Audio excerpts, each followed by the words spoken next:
Hello everyone, welcome back to my channel. तो आपको पता है कि मैंने लंबे समय से व्लॉग नहीं डाला है, बट अभी मैं सोच रही हूँ कि मैं कंसिस्टेंट रहूँ, बट कुछ ना कुछ बीच में हो जाता है जिसके वजह से वो इनकंसिस्टेंसी आ ही जाती है। बट एनीवेज़, ये सावन के महीने की क्लिप्स है जब मैंने सावन के सोमवार के व्रत रखे थे। एंड मैं मंदिर भी जाती थी, बट मंदिर के व्लॉग के क्लिप्स नहीं ले पाती थी मैं, क्योंकि मैं फ़ोन ही नहीं लेके जाती थी।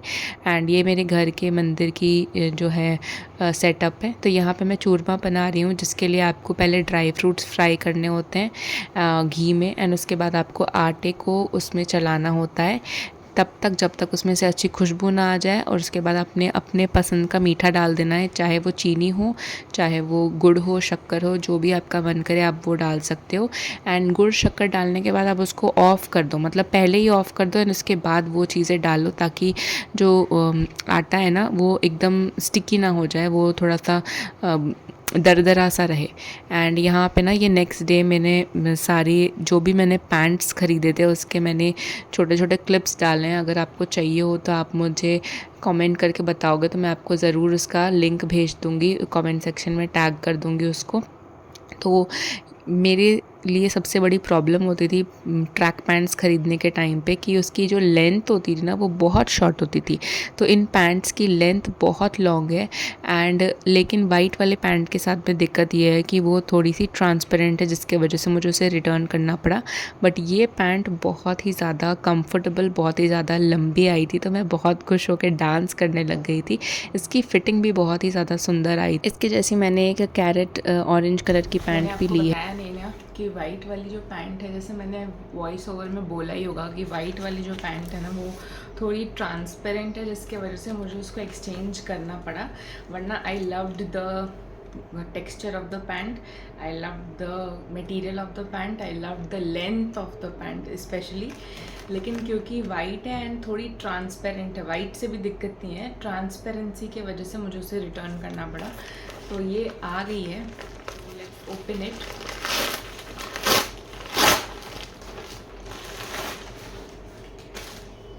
This is greyish, this is not white, okay, this is grey. इसकी जो ये है ये बड़ी मस्त है। Let me just wear it and show you. तो जैसे कि मैंने आपको बताया था, जितनी भी पैंट्स मैंने ख़रीदे हैं ये लेंथ में बहुत ही ज़्यादा लंबी हैं, एंड मुझे बहुत ज़्यादा अच्छी लग रही है इसकी फ़िटिंग। और ये पैंट की स्पेशलिटी ये है कि इसका जो बैंड है, जो वो वेस्ट बैंड है, वो वी शेप का है, तो क्रॉप टॉप्स के साथ में बहुत ही ज़्यादा अच्छी लगेगी। लेटर इन द डे मैंने स्टर फ्राइड वेजिटेबल्स बनाई थी, जिसकी रेसिपी मैं आपके साथ शेयर करने वाली हूँ। बहुत ही ईजी, बहुत ही टेस्टी। इसके लिए आप जितनी भी वेजिटेबल्स आपके पास हैं, जैसे मैंने सारी बेल पेपर्स ले लिए हैं कलरफुल, एंड कैरेट ले लिया है, स्वीट कॉर्न का भुट्टा ले लिया मतलब, एंड बीन्स ले लिए हैं, मशरूम ले लिए हैं। और तो कोई वेजिटेबल एज सच इसमें डलती नहीं है। तो सबसे पहले आपको करना ये है कि आपको ऑयल डालना है कढ़ाई में, एंड उसको थोड़ा सा गर्म होने देना है।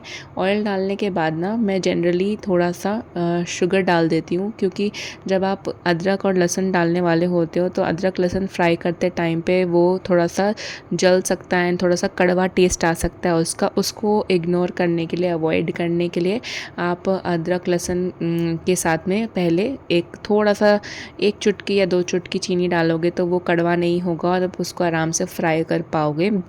एंड फिर उसके बाद में आपको डालना है प्याज। एंड ये पूरी रेसिपी जो है ना ये हाई फ्लेम पे बनती है, क्योंकि ये स्टर्ड फ्राइड वेजिटेबल्स है, इसको आप स्लो पे नहीं पका सकते। वेजिटेबल्स में थोड़ा क्रंच रहना ज़रूरी है, इसलिए हम इसको हाई फ्लेम पे पकाएंगे।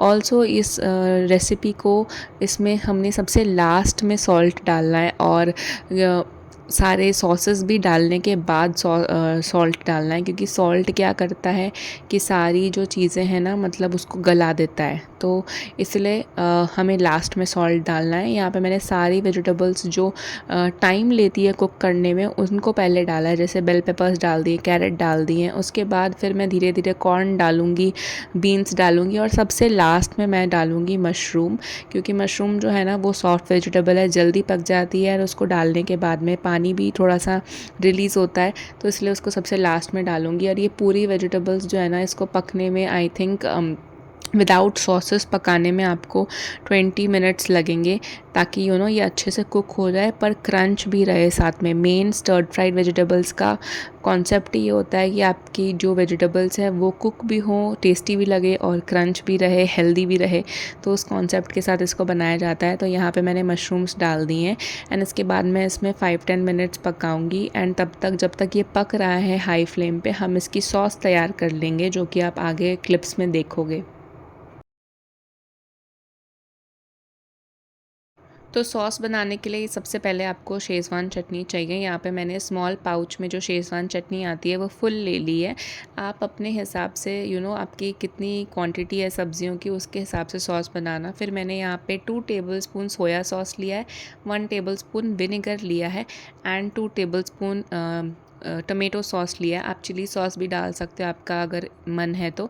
एंड मेरे पास नहीं थी तो मैंने नहीं डाली। तो उसके बाद ये सारा जो सॉसेस का मिक्सचर है वो मैं सब्ज़ी में डाल दूँगी एंड इसके बाद इसको कम से कम 10 मिनट्स और हाई फ्लेम पे पकाऊंगी।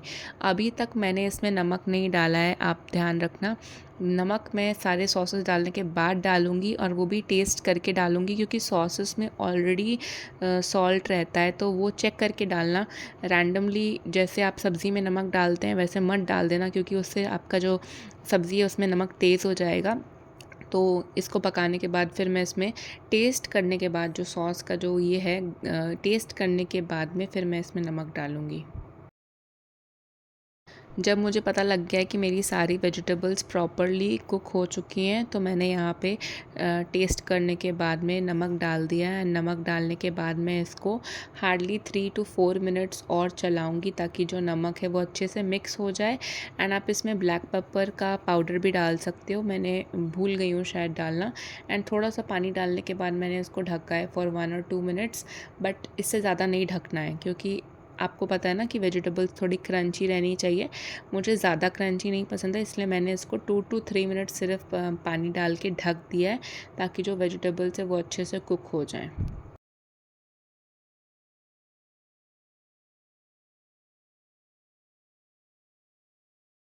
स्टर्ड फ्राइड वेजिटेबल्स के साथ में ना यूजुअली आप चिकन पसंद कर सकते हो खाना, या पनीर का कुछ टिक्का पसंद कर सकते हो। तो मैंने यहाँ पे पनीर का टिक्का बनाया है। ये है मेरे पास में, मैंने एक नया ग्रिलिंग पैन लिया है, ठीक है। एंड उसमें बनाया, बट इसमें ना सिर्फ ये आता है, इसका लुक आता है, ग्रिल्ड लुक आता है, बट वो टेस्ट नहीं आता जो हम एक्सपेक्ट कर रहे होते हैं। बट एनीवेज नो प्रॉब्लम, मेरे पास कोल है तो मैं कोल को बर्न करके उसमें वो ग्रिलर वाला टेस्ट ले आती हूँ, चारकोल वाला टेस्ट ले आती हूँ। बट इसमें हाँ, फ्राई जल्दी हो जाता है और लाइंस भी आ जाती है, तो दिखने में भी अच्छा लगता है। तो इसका मैंने व्लॉग ऑलरेडी बनाया हुआ है कि मैं कैसे पनीर को मैरिनेट करती हूँ। अगर आपने नहीं देखा है तो आप पुराने व्लॉग्स में जाके देखिए एंड उसको फॉलो कर लीजिएगा। तो यहाँ पे मैंने सारे पनीर के जो पीसेज हैं उसको मैरिनेट करके रखा था, I think half an hour and so. And फिर उसके बाद में इस पैन में डाल दिया एंड इनको पकने दिया।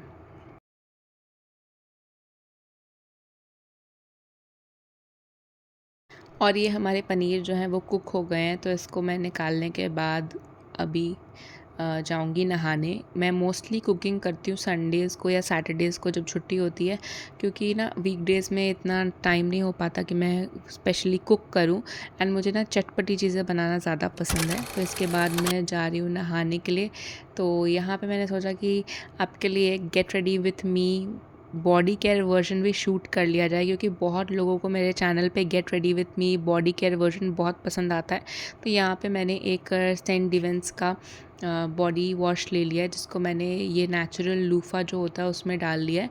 लूफ़ा से नहाने का बहुत सारे फ़ायदे हैं, क्योंकि आपके जो बॉडी के जो डेड स्किन सेल्स हैं वो उसको रिमूव कर देता है एंड डर्ट को जमा नहीं होने देता आपकी बॉडी पे।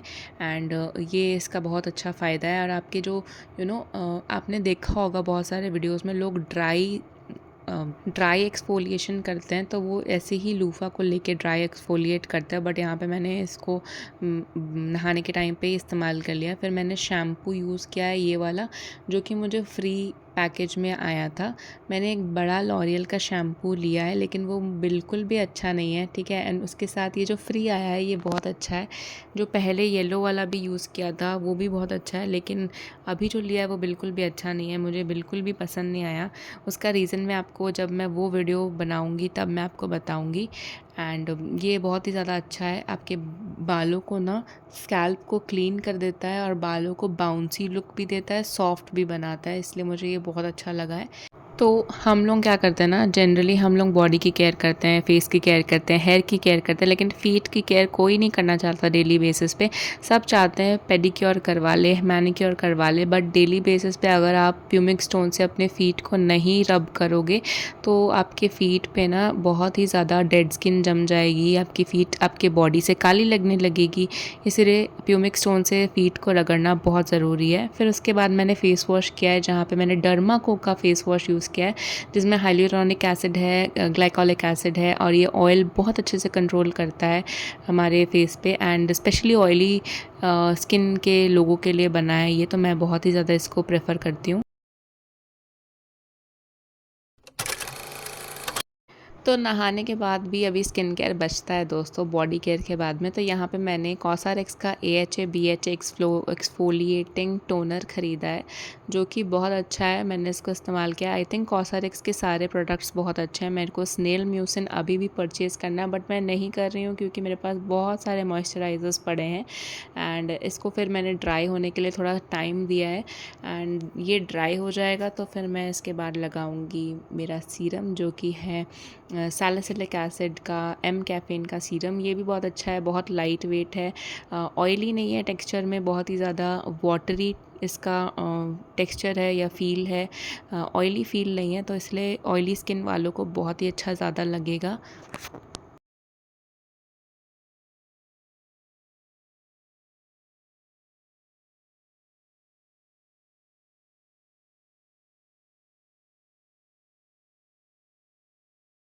और लास्ट में आता है मेरा मॉइस्चराइज़र, जो कि मैंने मामा अर्थ का लिया है। ये भी बहुत ही ज़्यादा लाइट वेट मॉइस्चराइज़र है। आप लोगों को तो अब तक पता चल ही गया होगा कि मेरी स्किन जो है वो ऑयली है, एंड इसलिए मैं प्रेफर करती हूँ जितने भी वाटर बेस्ड या जेल बेस्ड प्रोडक्ट्स हैं वो यूज़ करने के लिए। तो ये भी जेल बेस्ड मॉइस्चराइज़र है, जो कि मेरे स्किन को बहुत अच्छे से सूट कर गया है। तो ये मैं लगा रही हूँ, एंड इसके बाद में मेरा स्किन केयर ख़त्म हो जाएगा। बस हेयर्स में मैंने एक सीरम लगाना है लॉरियल का, एंड हमारा जो body care skin care routine है वो फिनिश अप हो जाएगा यहाँ पे।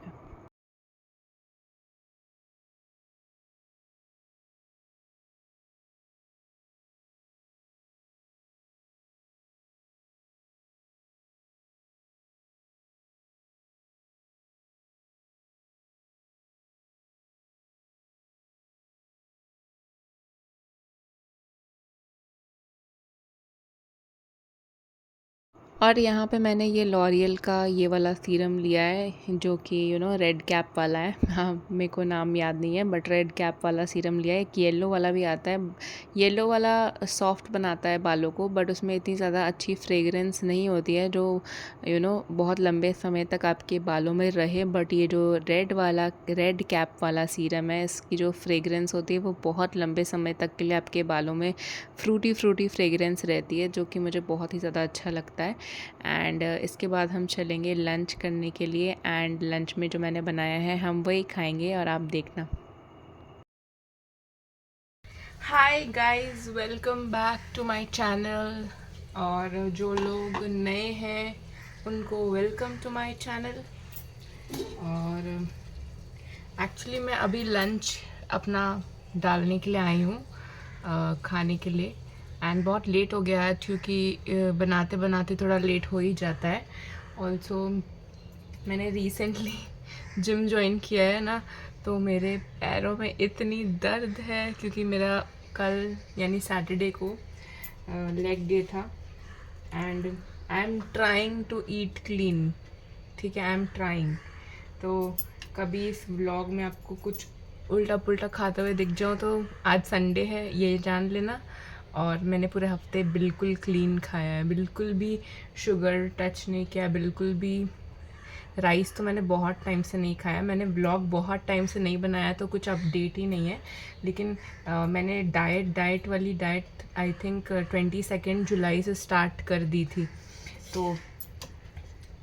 तो इसीलिए मैं कोशिश कर रही हूँ कि मैं अपना वेट लूज़ करूँ। ये कोशिश है, ये देखते हैं कितनी सफल होती है। तो मैंने जो आज पनीर बनाया है एंड सॉटेड वेजिटेबल्स बनाए हैं। मैंने देखो पनीर में ना थोड़ा सा कोल इफेक्ट भी दे दिया था, मेरे पास कोल है घर में, तो मैंने इसको बर्न करके ना थोड़ा सा कोल वाला इफेक्ट भी दे दिया था। अभी मैं बस अपना बोल प्रिपेयर करूँगी ना, और उसके बाद इसको मैं थोड़ा सा गर्म कर लूँगी। एंड ये मेरा लंच है, ठीक है। इसमें सारी वेजीज़ हैं और पनीर है, ठीक है। आई थिंक 100 ग्राम्स के आसपास इसमें पनीर होगा। 100 ग्राम्स नहीं है बट थोड़ा कम है, पर ठीक है, मेरा पेट ऑलरेडी फुल है। तो अभी इसको हम ऑन करेंगे और इसको गरम कर लेंगे। ग्रीनरी बैकग्राउंड हो तो दिखने में भी अच्छा लगता है ना। तो ये है मेरा आज का lunch, veggies, sauteed veggies and paneer tikka. Okay, paneer tikka masala you can say. अगर रेसिपी चाहिए तो मुझे व्लॉग में कमेंट करके बताना, मैं आपको नेक्स्ट व्लॉग में पनीर टिक्का की रेसिपी बताऊंगी। आई थिंक मैंने किसी व्लॉग में बताई भी है, आई थिंक सो।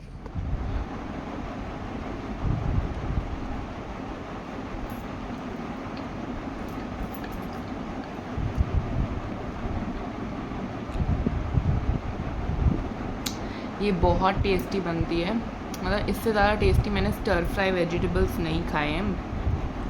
ये मैंने एक दिन अचानक से रैंडमली खुद ही बनाए थे and I was like wow, ये कितनी टेस्टी बनी है। एंड उसके बाद से मैं ये मोस्टली जब मैं बोर हो जाती हूँ ना बेसन का चीला एंड एवरीथिंग से, एंड बीच में मैंने एक और सैलड बनाया था, वो भी मैं आपको आज रात को दिखाऊंगी। तो जब मैं उन सब चीज़ों से बोर हो जाती हूँ तो मैं ये थोड़ा सा फैंसी बना लेती हूँ, बट ये बहुत टेस्टी है। अगर रोज़ खाओगे ना डिनर में तो आपका ऐसे ही वेट लॉस हो जाएगा। And this is the paneer and this is the vegetables.